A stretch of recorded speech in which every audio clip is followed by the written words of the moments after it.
नमस्कार, मैं हूं दीपक और आप देख रहे हैं डीएस की टॉक्स। आइए बात कर लेते हैं खतरों के खिलाड़ी के कल रात के एपिसोड की, जिसमें कि रूही जो कि कौन सा भाग्य है, कुमकुम भाग्य, कुंडली भाग्य, ऐसा करके सीरियल जो करती हैं, वो यहाँ पर कुछ ज़्यादा कुछ खास कर नहीं पाई। उनका भाग्य यहाँ पर ज़्यादा साथ दे नहीं पाया और वो पहले ही हफ्ते में एलिमिनेट हो गई। जिस स्टंट में वो एलिमिनेट हुई हैं वो कोई बहुत खतरनाक वाला स्टंट तो नहीं था, क्योंकि उनकी जो जोड़ीदार थी एक और अंजुम करके, उस लड़की ने काफ़ी अच्छे से वो स्टंट परफॉर्म किया था। लेकिन यहाँ पर रूही को फोबिया कुछ ज़्यादा हो गया था, उन्हें चाबी वगैरह कुछ मिल नहीं रही थी, इस चक्कर में वो एलिमिनेट हो गई। खैर, ये जो एपिसोड था, इस एपिसोड का सबसे पहले वाला जो स्टंट था, आइए उसकी बात कर लेते हैं। स्टंट के पहले वही नौटंकी, खाम खा के वो वन लाइनर्स, जो क्रिंजपंती। सीधा मुद्दे पर आ जाते हैं। तो जो पहला जो स्टंट था, जिसमें कि अर्चना गौतम, एक वो कुल्फी कुमार बाजावाली और वो शीजान खान और इंट्यूशन क्वीन पिशाचनी, लॉयर, मॉडल, भाई मल्टी टैलेंटेड है ये पिशाचनी, लेकिन इनके इंट्यूशंस बहुत ज़्यादा गलत हो जाते हैं। जबकि ये नायरा ने अपने ही मुंह से कहा था कि उसके इंट्यूशंस बड़े ज़बरदस्त होते हैं। अच्छा, ये नायरा उर्फ पिशाचनी और बिग बॉस ओटीटी की जिया, ये दोनों एक साथ एक सीरियल में आया करते थे। मतलब कलर्स के जो एक्टर्स का पूल है, वो सीरियल के बाद रियलिटी शोज में आ जाते हैं। कैसे? मतलब पिशाचिनी सीरियल के दो लीड कास्ट जो हैं वो अलग अलग एट द सेम टाइम अलग अलग रियलिटी शोज कर रहे हैं।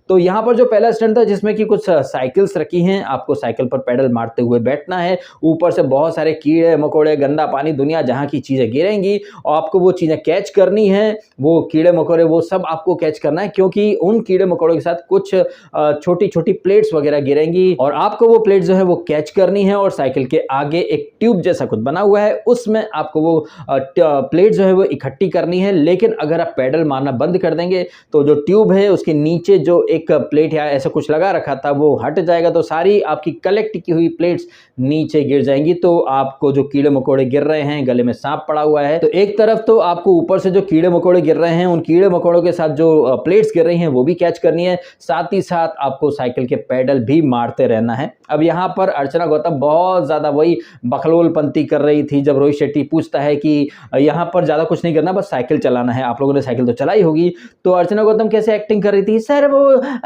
नॉर्मल साइकिल चलाई है, ये जिम वाली साइकिल कभी नहीं चलाई sir.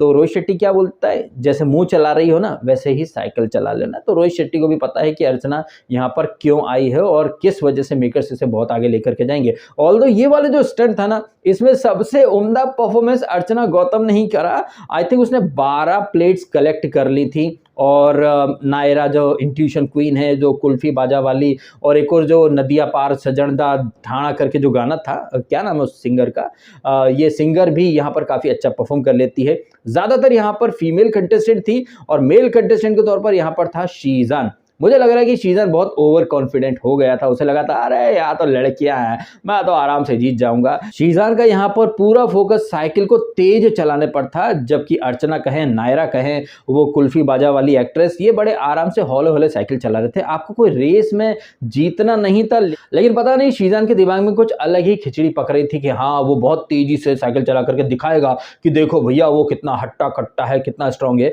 Sheezan time and again वो एक विक्टिम कार्ड खेल लेता है और कहीं न कहीं वो जो जेल में उसने अपना टाइम बिताया है, वो बार बार जेल वाली चीजें हाईलाइट कर रहा है। पर्पसली वो जनता से सिंपैथी लेना चाहता है। उसकी बहन बिग बॉस ओटीटी में सिंपैथी दिला रही है शीजान को, और शीजान ने एक दिन पहले भी कहा था कि सर 70 दिन वहां रह के आया हूं। और कल भी जब रोहित शेट्टी ने कहा कि साइकिल आप चलाओगे तो ऊपर से कॉकरोच, क्रीपी क्रॉली सब गिरेंगे, तब भी शीजान ने बोला सर हम तो इन्हीं के साथ रह करके आए हैं काफी दिनों से। मतलब बार बार पब्लिक के जहन में शीजान एक ही बात डालना चाहता है कि उसके साथ गलत हुआ है, जेल में उसने काफी कुछ सहा है। तो ये सिंपैथी लेने की एक नाकाम सी निंजा टेक्निक है और कुछ नहीं। तो शीजान का यहाँ पर पूरा फोकस सिर्फ साइकिल तेज चलाने पर था। और भाई लड़का है, लड़के ज्यादातर क्रिकेट खेलते रहते हैं तो उनकी कैचिंग स्किल्स ऑब्वियसली अच्छी होनी चाहिए, लेकिन शीजान बहुत ही कम जो प्लेट्स रहती हैं वो कैच कर पाता है, बिकॉज उसका पूरा फोकस तो साइकिल तेज चलाने पर था। वहीं अर्चना गौतम, जिससे कि मैंने तो एक्सपेक्ट नहीं किया था कि वो अच्छे से स्टंट कर पाएगी, लेकिन अर्चना ने यहाँ पर मेरे गुर्दे छील दिए। अर्चना ने सबसे ज्यादा प्लेट्स कलेक्ट करी आई थिंक 12 प्लेट्स उसने कलेक्ट करी हैं। और एक और कोई फीमेल थी, उसने 7 कुल्फ़ी बाजा वाली, आई थिंक वही थी शायद।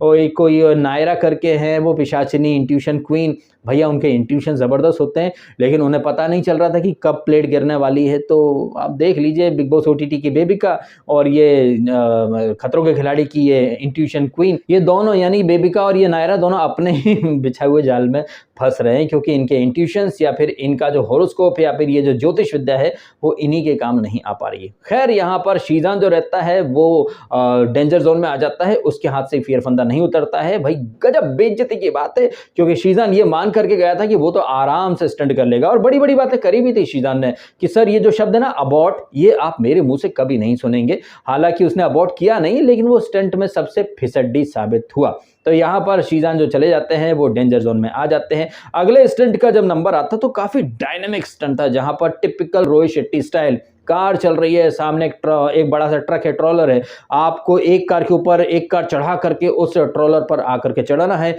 जहां पर रोहित रॉय और डेंजर जोन में आया हुआ शीजान ये दोनों आकर के स्टंट परफॉर्म करते हैं, जहां पर रोहित रॉय और शीजान खान नेक्स्ट लेवल की ड्राइविंग स्किल्स दिखाते हैं और जबरदस्त तरीके से बहुत ही कम टाइम में ये दोनों जो रहते हैं वो स्टंट को कंप्लीट कर देते हैं। फिर वो अंजुम और एक और लड़की रूही, ये दोनों आते हैं, जो कि कल के एक दिन पहले के एपिसोड में डेंजर जोन में आ चुके थे। लेकिन यहाँ पर अंजुम आई थिंक पहले एक नीचे जो कार थी वो चलाती है, उसके ऊपर वाली कार वो रूही लेकर के आती है, लेकिन पापा के परे से कार संभलती नहीं है और धड़ाम से गिर पड़ती है। वैसे रोहित शेट्टी ने इस वाले स्टंट के पहले कहा भी था कि उनकी दिली ख्वाहिश है कि एक कार तो पलट जाए, तो रूही ने अपनी कार पलटा करके कहीं ना कहीं रोहित शेट्टी की इच्छा पूरी कर दी। अब यहाँ पर रूही की कार पलटी तो अंजुम के गुर्दे छिल गए, उसे घबराहट होने लग गई, ओ माय गॉड ये क्या हुआ क्या हुआ। रोहित शेट्टी आकर के बोलता भाई हमारे लिए तो रोज की बात है, इतना डरो मत। तो यहाँ पर एलिमिनेशन स्टंट में ये अंजुम और रूही आ जाते हैं, और आखिरी वाला जो स्टंट था वहां पर अंजुम और ये रूही, इन्हें एक बड़े से बॉक्स में लेटना है, बहुत सारी चाबियां हैं,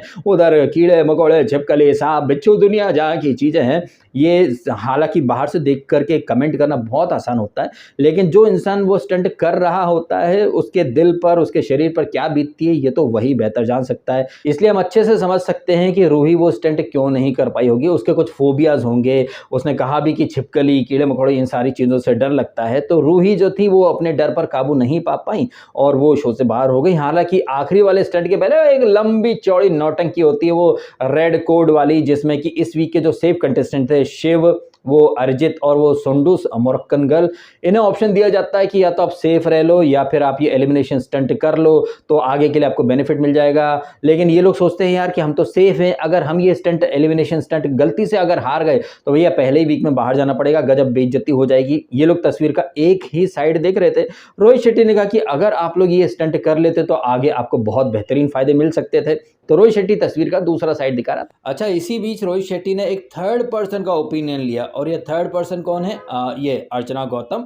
अर्चना से रोहित शेट्टी पूछते हैं कि अर्चना अगर आपको ये अपॉर्चुनिटी मिलती तो आप ये स्टंट करती या नहीं करती? तो अर्चना बोलती हाँ मैं तो पट से कर लेती सर, मैं तो पट से कर लेती। बोलना आसान है, लेकिन क्या वाकई में अर्चना गौतम फर्स्ट वीक में एलिमिनेशन स्टंट में आकर के स्टंट परफॉर्म करती? वेल मुझे लगता है वो नहीं करती, क्योंकि हमने बिग बॉस में देखा है टास्क के मामले में ये सबसे फिसड्डी रहा करती थी। तो बोलना बहुत आसान है, लेकिन खुद जाकर के वो स्टंट करना, वो भी फर्स्ट वीक में आप सेफ हो लेकिन आपको एलिमिनेशन स्टंट में जाना है, तो कई तरह के विचार आते हैं मन के अंदर कि यार हम तो सेफ हैं, हम काहे उड़ता तीर लें भैया, उड़ता तीर कहीं ज़्यादा अंदर चला गया तो यहाँ पर शिव, अरिजीत और संडूस का पॉइंट ऑफ व्यू समझे कि भैया वो सेफ थे तो वो काहे उड़ता तीर लें। बोलना बहुत आसान है, बाहर बैठ कर के मैं भी बड़ी बड़ी बातें कर देता हूँ, कंटेस्टेंट भी बोल देते हैं, लेकिन जब आप खुद उस परिस्थिति में होते तो शायद आप भी वही फैसला लेते जो शिव ने, अरिजीत ने या संडूस ने लिया कि भैया हम सेफ हैं, हम काहे ये उड़ता तीर लें। बट इस चीज़ का एक दूसरा पहलू भी है कि अभी जो स्टंट हैं अभी काफ़ी एक्चुअली में देखा जाए ना तो कम डेंजर है, कम खतरा है। जैसे कि रोहित शेट्टी बोलते कि हर लेवल खतरा नेक्स्ट लेवल, तो आने वाले टाइम में ये जो स्टंट हैं इनमें खतरे का लेवल और ज़्यादा बढ़ता जाएगा। तो ये चीज़ भी है, लेकिन ये चीज़ आपने बाद में देखी, अरे ये वाला स्टंट था, पहले से पता नहीं रहता ना कि भैया क्या स्टंट क्या होने वाला है। अब ये जो स्टंट जिस तरह से कंप्लीट हुआ, जहाँ पर कि अंजुम ने काफ़ी अच्छे से कर लिया, अब स्टंट होने के बाद ज़रूर इन लोगों को रिग्रेट हुआ होगा कि यार ये स्टंट अपन तो कर सकते थे, लेकिन यही तो गेम है ना भैया, यही तो ज़िंदगी है। आपको पता नहीं है ना कि 2 मिनट के बाद क्या होने वाला है, 5 मिनट के बाद क्या होने वाला है। तो ऐसे में हर किसी के एक मिक्स्ड वाले ओपिनियन होंगे कि हाँ, इन्हें करना था, इन्हें नहीं करना था। स्टंट कंप्लीट होने के बाद लोगों के जज़्बात बदल जाएँगे, सोच बदल जाएगी कि अरे! ये तो आराम से कर सकते थे, लेकिन आपको पहले से पता नहीं था ना कि स्टंट क्या होने वाला है। तो पहले और बाद यानी कि बिफ़ोर एंड आफ्टर में बहुत सारे ओपिनियंस बदल जाते हैं, जज़्बात बदल जाते हैं। ये कर सकते थे, नहीं कर सकते थे, होने के बाद अरे! ये तो कर ही सकते थे।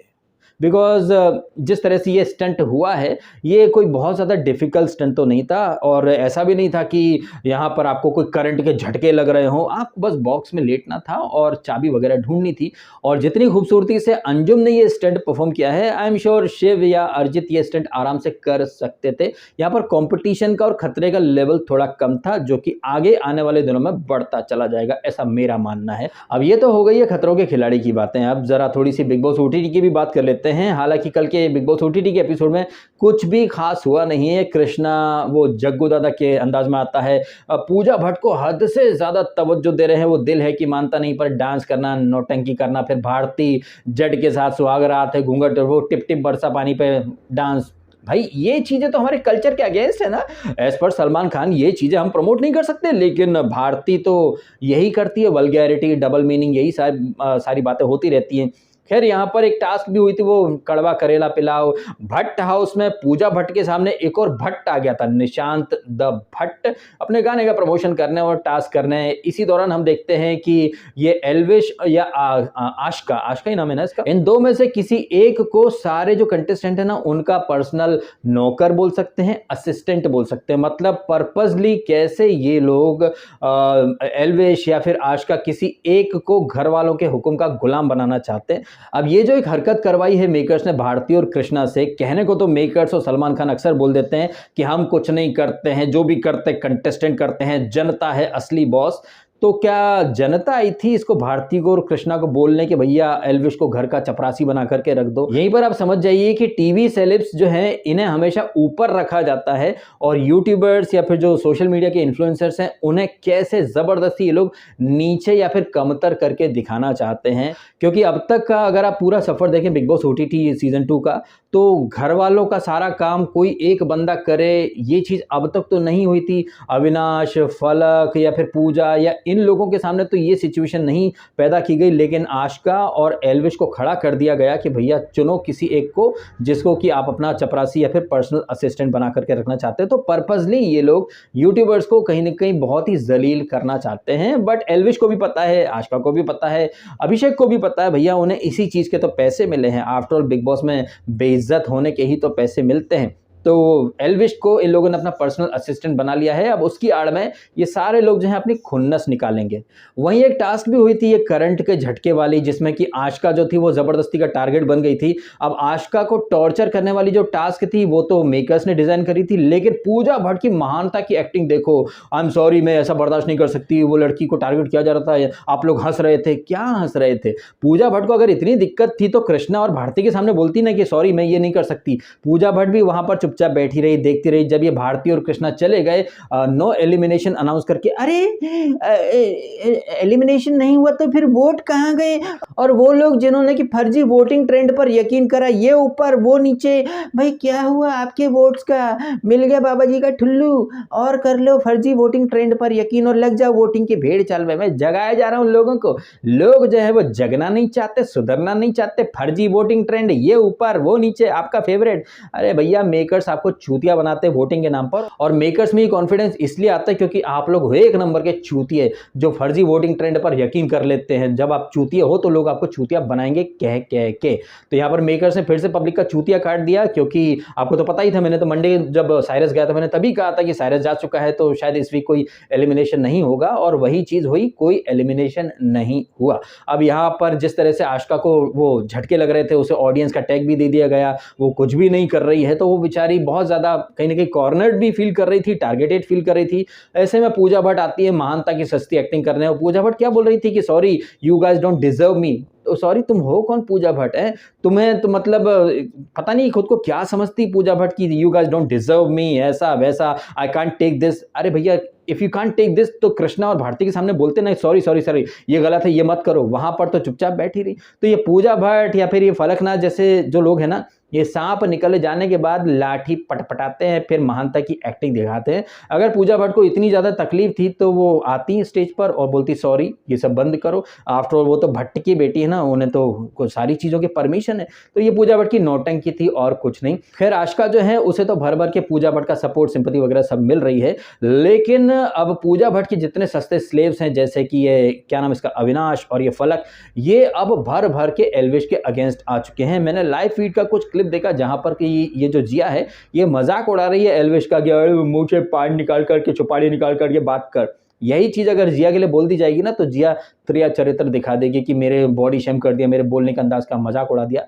तो अब एल्विश जो है वो घर वालों का असिस्टेंट बन चुका है, पर्सनल असिस्टेंट। अब ये फलक कहें या अविनाश कहें, इनकी अगर मर्जी होगी तो ये अपने कच्चे कच्चियां भी एल्विश से धुलवाने पर उतारू हो जाएंगे। और एल्विश जो है वो टास्क समझ करके टास्क कर रहा है। और चूंकि ये जो टास्क है ये मेकर्स ने कृष्णा और भारती को दी थी, अब मेकर्स की मर्जी जो है वो एल्विश फॉलो कर रहा है। तो वो चाहे उसका मन हो ना हो लेकिन उसे ऑर्डर्स तो फॉलो करने पड़ेंगे। और इस अपॉर्चुनिटी को भर भर के इनकैश करना चाहेगा अविनाश और फलक। उनकी जगह कोई और होता तो शायद वो भी यही करता, क्योंकि भैया यही तो बिग बॉस है। यहाँ पर आप आते बड़े उससे हो, आप होगे बाहर बहुत करोड़पति या फिर आपके बहुत सारे सब्सक्राइबर्स होंगे, लेकिन बिग बॉस आपसे बर्तन भी धुलवाएगा, टॉयलेट भी साफ करवाएगा, आपको जलील भी करेगा और आप इन चीज़ों को खुशी खुशी करेंगे बिकॉज इन्हीं चीज़ों को करने के तो आपने पैसे लिए हैं। तो कहना गलत नहीं होगा, जैसे हम लोगों के घरों में काम करने वाले जो लोग आते हैं, पोछा करने वाले, झाड़ू करने वाले, वो कितने लेते होंगे महीने के 2000 3000, लेकिन बिग बॉस के घर में झाड़ू पोछा करने वाले लोगों को आप सेलिब्रिटी कहते हैं। और बिग बॉस इन सो कॉल्ड सेलिब्रिटी जो कि एक्चुअली में बिग बॉस के घर का टॉयलेट बर्तन साफ करने आते हैं,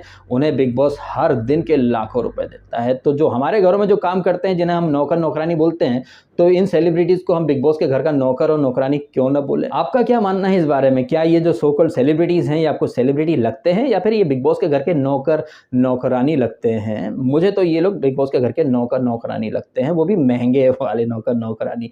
ये था मेरा ओपिनियन। और बाकी जो अविनाश और एल्विश के बीच में जो फाइट होगी, इनके हीट आर्ग्यूमेंट होंगे जिसमें फलक भी कूदेगी, ये सारी चीजें हम आज रात को देखेंगे। और जिस तरह से ये जो मेकर्स हैं ये पर्पसली टीवी वाले एक्टर्स को एकदम चने के झाड़ पर चढ़ाए जा रहे हैं, वो जिया जो न 3 में है न 13 में, लेकिन कैसे एक पूरा वीक वो कैप्टन से जब वो थी कैप्टन, पूरा वीक इसको जिया को इतनी ज्यादा हद से ज्यादा तवज्जो दी गई। उसे तो घर का पर्सनल असिस्टेंट नहीं बनाया गया, लेकिन एल्विश को घर वालों का पर्सनल असिस्टेंट बना दिया। क्या पता आने वाले दिनों में एल्विश वर्सेस अभिषेक भी हो जाए और अभिषेक के साथ वो अभिया अभिया करके जिया को चिपका दिया, जैसे पिछले सीजन में शिव के साथ निमृत को चिपका दिया था। मतलब मेकर्स भी जानते हैं कि इनकी जो बहुएं हैं, ये जो टीवी एक्ट्रेस हैं, ये अपने बूते तो आगे नहीं जा सकती। इन्हें एक हैशटैग की या फिर एक अच्छे कंटेस्टेंट की बहुत ज्यादा जरूरत होती जो अपने बूते ये नल्ली बहुओं को भी आगे तक लेकर के जा सके। पहले शिवरत का वो हैशटैग चलाया, आजकल अभिया अभिया का हैशटैग चल रहा है, जिसमें कि ये जो अभिया की जो या है यानी कि जिया,